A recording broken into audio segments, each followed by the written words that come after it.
crab ragoon, General Tso's chicken, St. Paul's sandwich, whose names have already replaced the staple of Chinese food here in America, and whose connotations have expanded more than just a popular alternative style of fried food, are born in St. Louis and carried to the world from here. However, the Chinaman being sold here in St. Louis is nothing like the real Chinese food. But in whatever way you see this, the Americanized Chinese food found in Panda Express or many small carry-out restaurants serve as an important part of St. Louis food culture, while their more authentic counterpart on Olive Boulevard or in the Loop on Del Mar attracts homesick Chinese and curious Americans. Hi, I'm Eric Koo.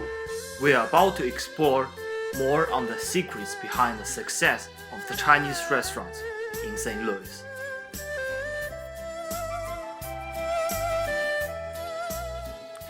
Easy, it seems to define success, as I would classify different Chinese restaurants based on my observations of their types of customers and compare the ratings on Yelp. There are a few inevitable factors in between us and the goal to define success. First, it is very arbitrary to determine the restaurants on the spectrum with too extreme of Chinese authenticity and the completely Americanized. Second, even with the premise that the customers post ratings after they actually eat the food, bias is unavoidable when different populations are posting ratings on different styles of restaurants, not to mention the confounding variables like the geographic and advertising influence. Also, the ratings tend to be more extreme if we assume customers with stronger sentiments at the good or bad would go rating. But whatever, here's what I found. Type 1. Not shocking to find out. The more authentic restaurants, such as Perfect Taste, Corner 17, Kate Zong, whose customers are mostly Chinese, all have ratings higher than 4.5.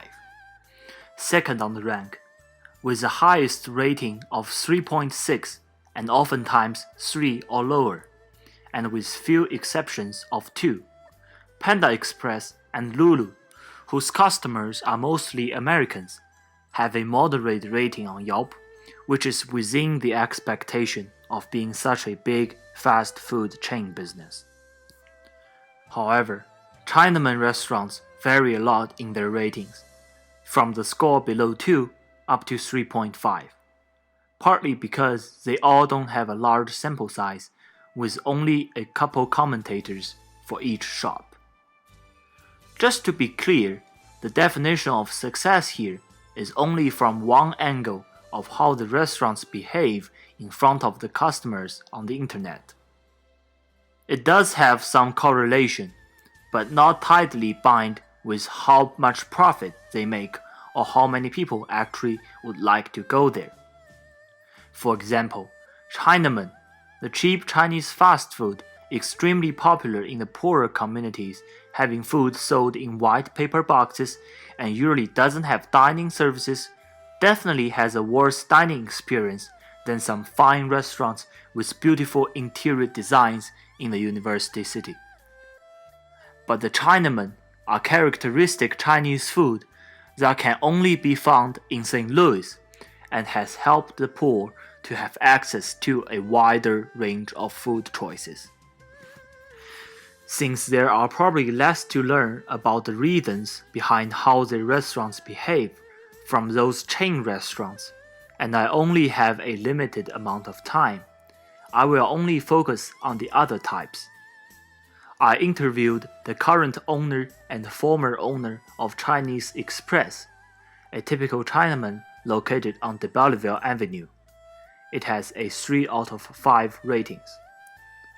Also, I interviewed the owner of Corner 17, a restaurant on Del Mar with a rating of almost 5 on Yelp. Mr. Kui, the owner of Mai Li and Noodle House, which are well-known restaurants both with ratings higher than 4, and the owner of Perfect Taste, who happened to be the former owner of Chinese Express.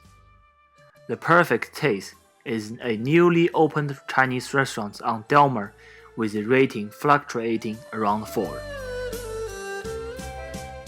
Firstly, I was trying to investigate the city itself, or which part of the city the restaurants are located at would have an impact.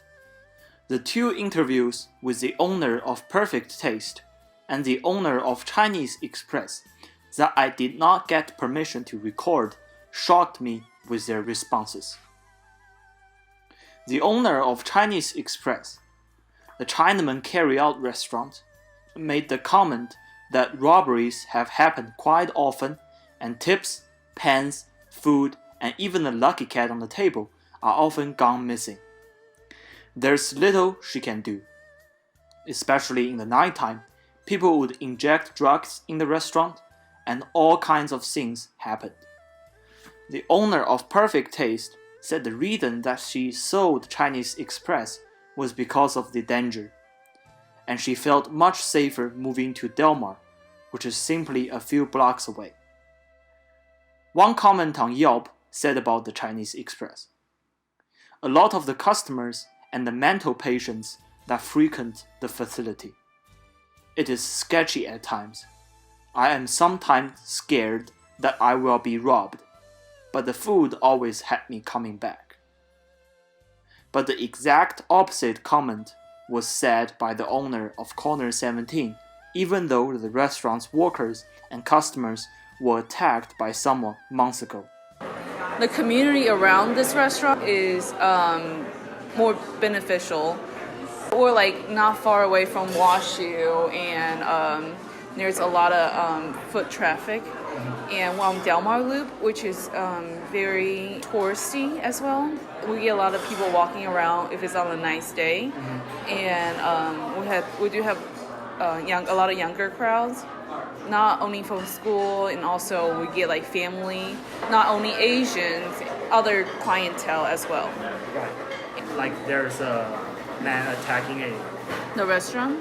attacking a customer at the restaurant. Okay, well, I don't think that it has anything to do with the racial profile.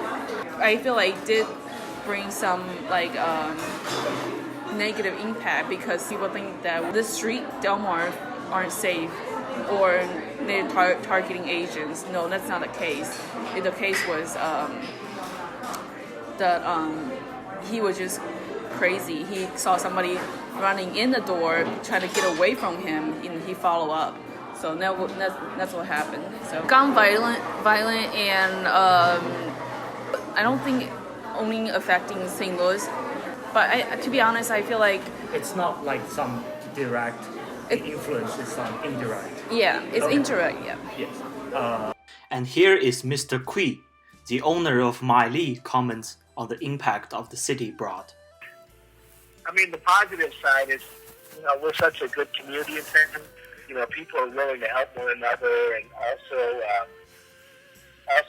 the cost of living is good, so everything's pretty affordable. Maybe the one negative I would say, I don't know if it's really a negative, but we don't get as much tourism in some of the bigger cities. They get a little bit more freedom to do certain things. So locations do say a lot about the restaurant's situation and shape a lot about people's perspectives. Besides the restaurant's reputation on the internet, the actual profit and all the financial obstacles and each restaurant's solutions are other important definitions of success. The owner of Chinese Express said it had taken her years simply to pay back the debt. The income really fluctuated a lot for her. The way her restaurant worked, she mentioned, is a lot like many other small carry-out restaurants around here. She works on the checkout counter and her husband cooks in the kitchen. This way of working can really provide an intimate relationship between some customers like the Chinese students, including me, who like to visit here very often. They will cook specialized, more authentic style food for us. The owner of Perfect Taste said she had opened for a year and she is still trying to pay the debt.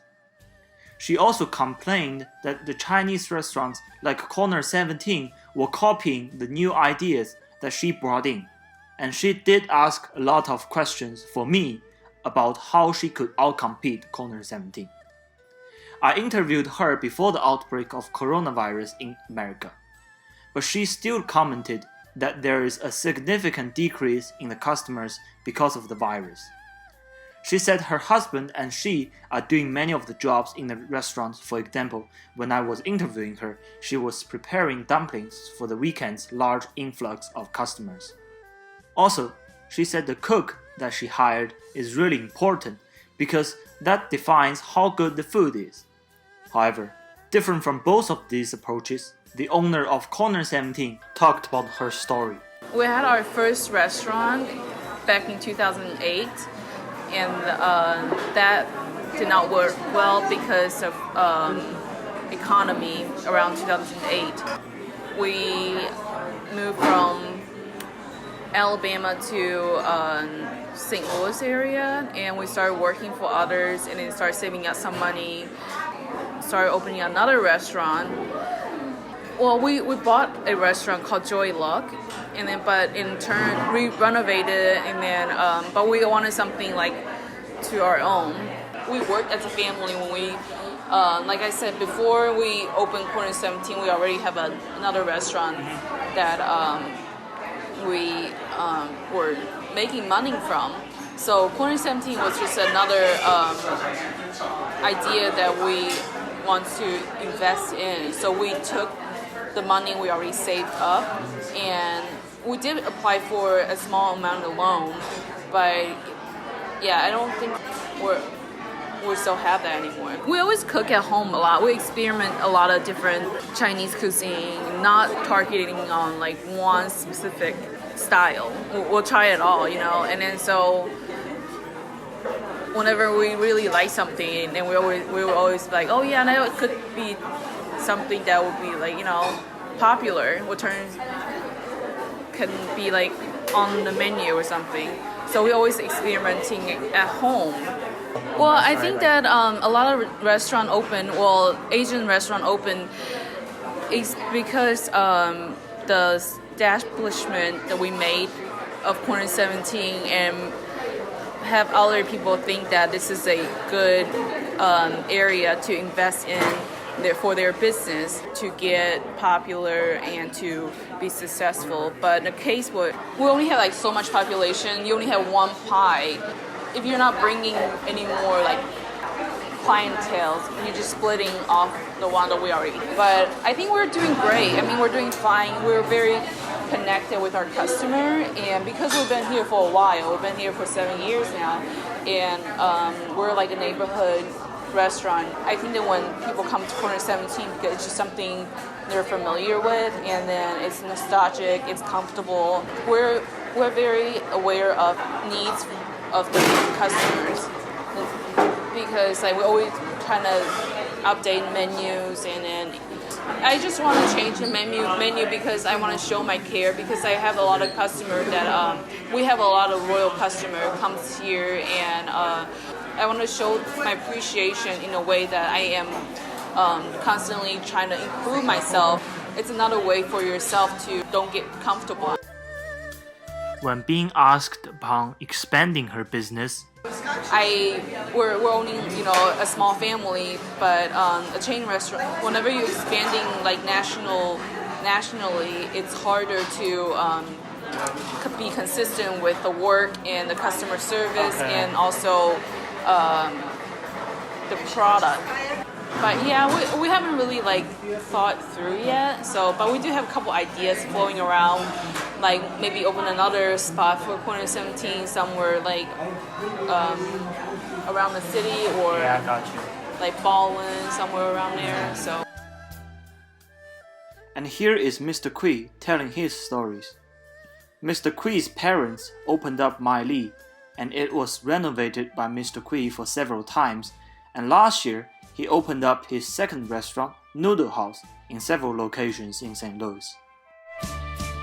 I create everything, and it's Wow.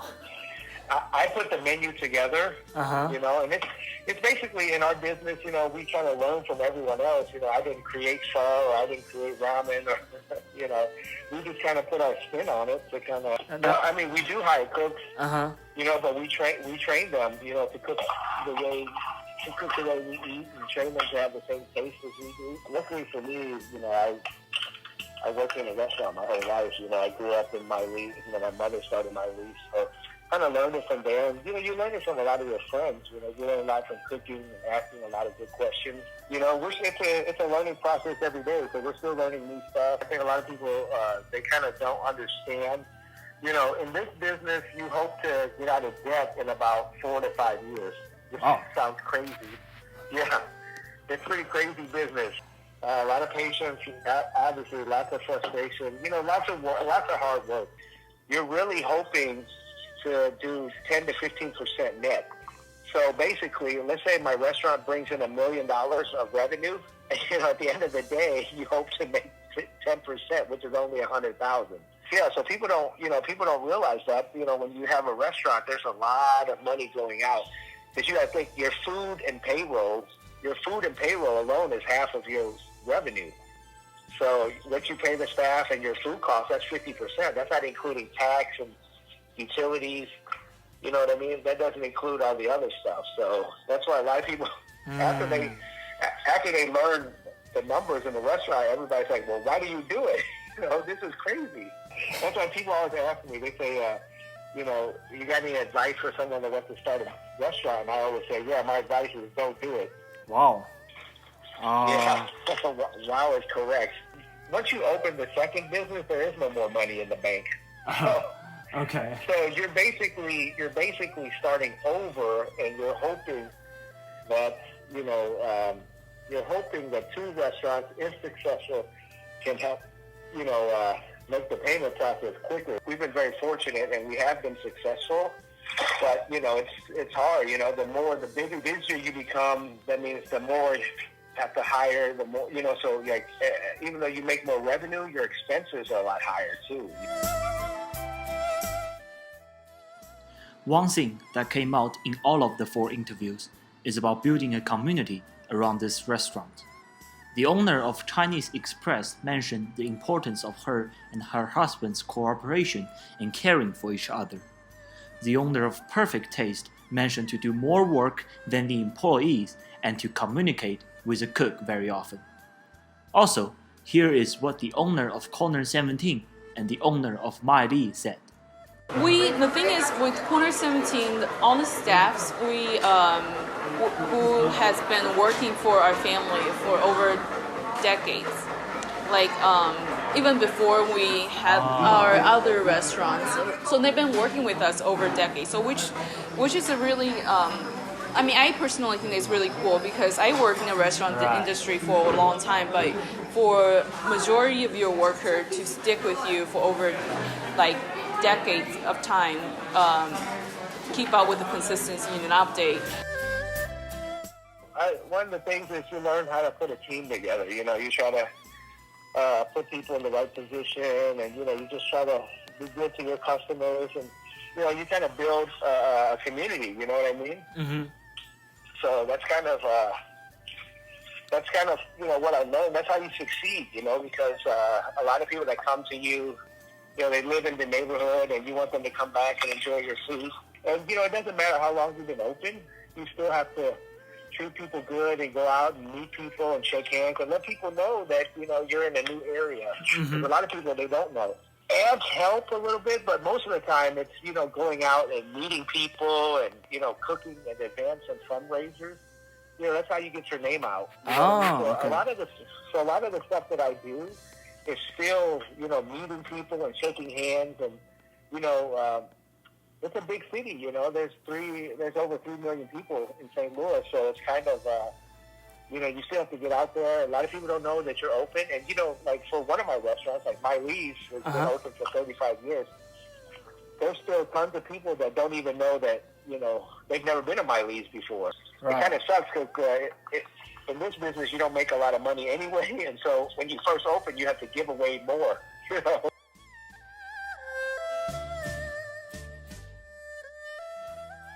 Location, consistency in good service, and innovations from time to time. A good united team, patience, and hard work.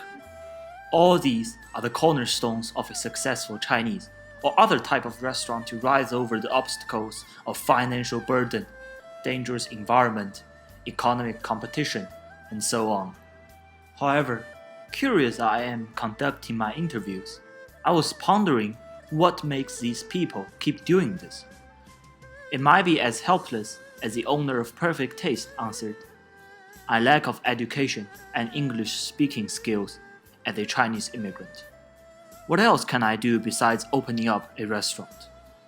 Or it might be plainly as a choice of living, as Mr. Kui said.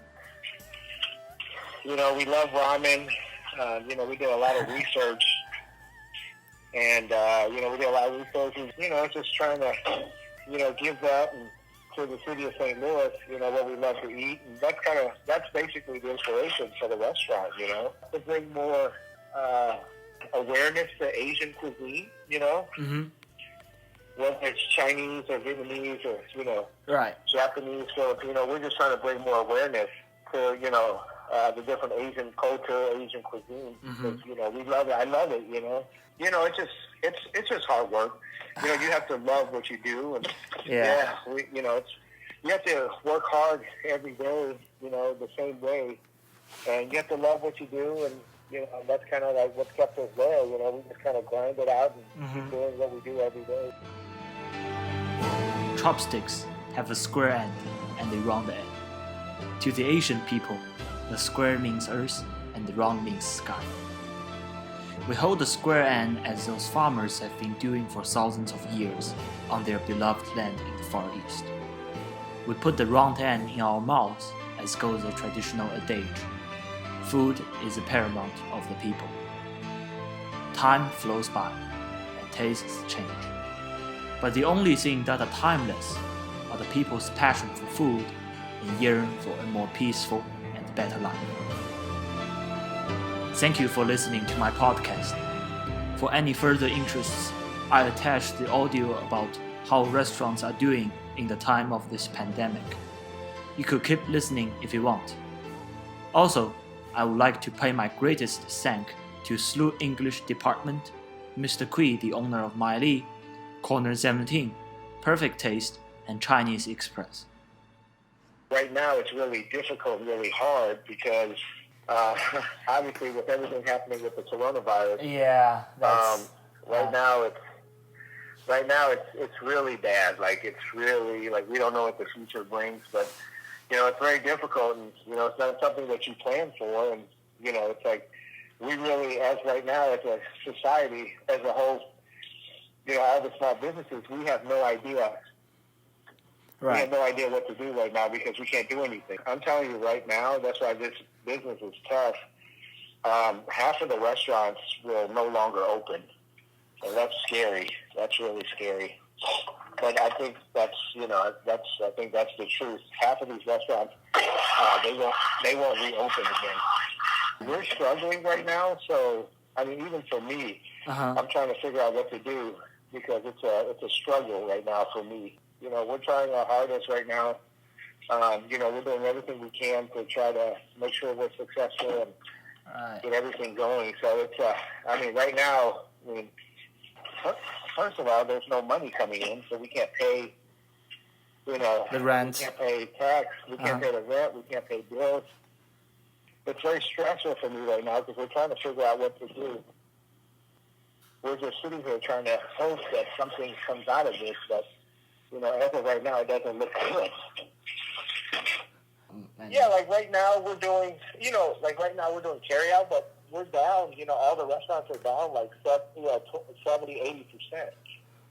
It's hard because, you care about your employees, so I'm open, we're open, and a lot of times it's to keep everybody on board, to pay your people. Oh. So right now I'm not making anything, and so it's just that's kind of like the hit you take because you're just trying to take care of your employees right now, Right. So that's part of the reason for staying open. Whatever we can do, we're very fortunate to just do it, and then hopefully when things turn around, we can, it'll get a little better.